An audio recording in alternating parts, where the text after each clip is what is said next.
सुशांत सिंह राजपूत के केस को आखिरकार सीबीआई ट्रांसफर कर दिया गया। करीब 2 महीने से चली आ रही करोड़ों लोगों की इस मांग को केंद्र सरकार ने पूरी करते हुए हरी झंडी दिखा दी है।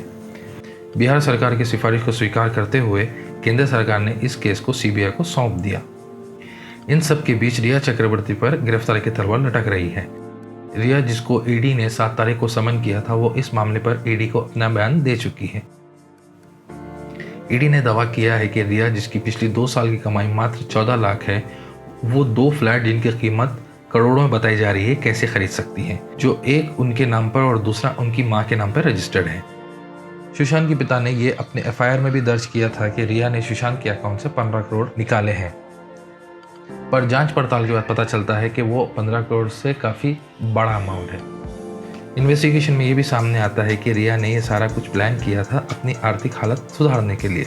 इस सारे प्लान की शुरुआत 2019 में हुई थी। रिया ने 2019 की शुरुआत में सुशांत के 80 से 90% स्टाफ को चेंज कर दिया था और अपनी मर्जी के नए स्टाफ लेकर आई थी और सुशांत पर जासूसी शुरू कर दी। ये सुशांत के पुराने नौकर से पता चलता है।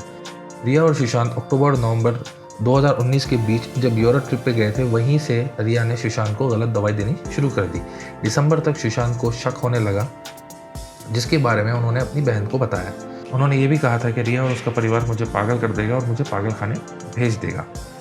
इस बात को सुशांत के पिता ने अपने एफआईआर में भी दर्ज करवाया।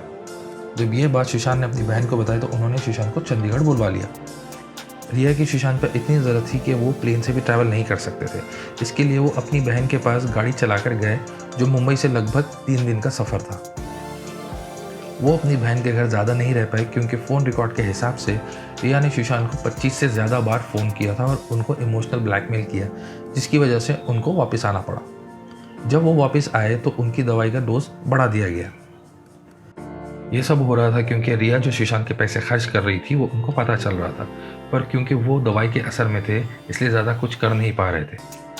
सुशांत के नौकर और उनके बॉडीगार्ड के बयान के हिसाब से सुशांत 20 घंटे सोने लगे थे, जो पहले कभी नहीं करते थे। और इस बीच सुशांत के घर पार्टी होती थी जो रिया करवाती थी, जिसमें लाखों रुपया खर्च होता था। उनके नौकर की माने तो सुशांत का पैसा पानी की तरह बहाया जा रहा था। रिया पर यह भी आरोप है कि वो सुशांत को पागल घोषित करके उनको पागल खाने भेजने वाली थी, क्योंकि उनके पास और कोई चारा नहीं था, क्योंकि रिया ने सुशांत के लगभग सारे पैसे खर्च कर दिए थे। जब सुशांत ने वो दवाई लेनी बंद कर दी तो उनकी तबीयत ठीक होने लगी और रिया के सारे राज उनके सामने आने लगे। फिर रिया ने झगड़ा करके सुशांत का घर छोड़ दिया। तो ऐसा हो सकता है कि इस सारे मामले को दबाने के लिए सुशांत को ख़त्म कर दिया गया हो और ये मामले को सुसाइड का रूप दे दिया हो, क्योंकि अगर सुशांत के करीबी लोगों की माने, जिसमें उनके परिवार के सहित उनके ख़ास दोस्त, उनके जानने वाले और अंकिता लोखंडे जो उनकी 6 साल तक रह चुकी गर्लफ्रेंड ने, वो ये कहते हैं कि सुशांत सुसाइड नहीं कर सकते थे। वो इतने कमज़ोर नहीं थे कि वो सुसाइड करें। अंकिता ने अपने एक बयान जो उन्होंने एक टीवी चैनल को दिया, ये कहा कि सुशांत नाराज़ हो सकते थे, गुस्सा हो सकते थे, पर सुसाइड करने वालों में से नहीं थे। उनका करियर ठीक जा रहा था और वो निराशावादी आदमी नहीं थे। अंकिता ने यह भी बताया कि सुशांत से उनकी बात हुई थी, जिसमें उन्होंने कहा था कि वो रिया से परेशान हो चुके हैं और उसे छोड़ना चाहते हैं, और ये सारी डिटेल अंकिता ने मुंबई पुलिस से भी शेयर की थी। सुशांत के पिता ने रिया के साथ साथ मुंबई पुलिस पर भी कई आरोप लगाए हैं। सुशांत के पिता का आरोप है कि मुंबई पुलिस ने उनकी एफआईआर दर्ज नहीं की। ये तो हम सब जानते हैं कि सुशांत का एफआईआर पटना में लिखी गई, ना कि मुंबई में। सुशांत के पिता का ये भी कहना है कि मुंबई पुलिस सुशांत के परिवार को और उनके पिता को धमका रहे थे और लगातार दबाव बना रहे थे कि वो बॉलीवुड के बड़े बड़े नामों को इस मामले में घसीटें। इस बात को लेकर अंकिता लोखंडे ने अपने बयान में कहा है कि सबूत देने के बाद भी मुंबई पुलिस ने कुछ नहीं किया।